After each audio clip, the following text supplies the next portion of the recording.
The fifth pillar of my plan is to make the Trump tax cuts permanent.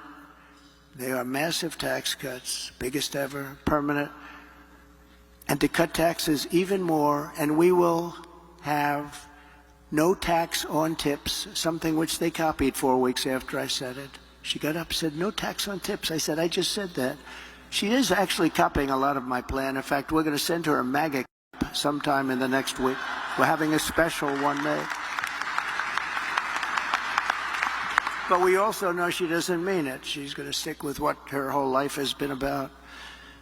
And also, no tax on Social Security benefits. People on Social Security have been wiped out by inflation, and now on top of it, we tax their benefits. We're not going to tax their benefits.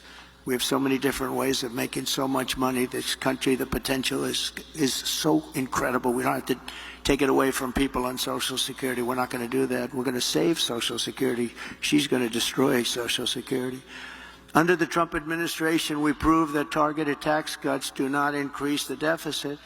They reduce the deficit by growing the economy and raising revenue. After we gave the massive tax cuts, we took in the following year with a much lower rate, billions and billions of dollars more than we did the previous year with a high rate. Think of that. So with a much lower rate, we took in more money because people were incentivized. Corporate tax revenues are 31% higher today than before my tax law was signed. With all of those cuts, 31% higher.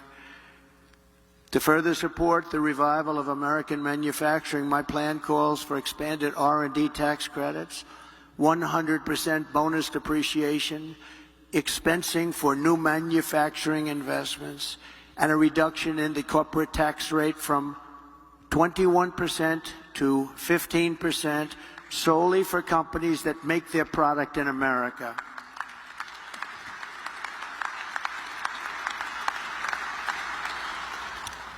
You have to make your product in America.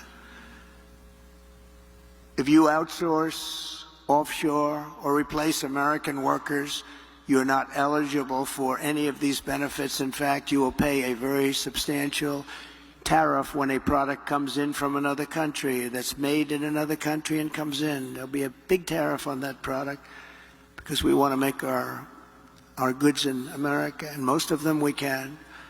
My message is simple. Make your product here in America, and only in America. We are not going to be taken advantage of anymore, just as we made great inroads and progress 4 years ago. We made tremendous inroads on this subject. We're not going to watch our wealth and jobs get ripped away from us and sent to foreign countries, which is what's been happening for many, many decades with us. China was built on doing exactly what we're going to be doing and what I started doing 4 years ago.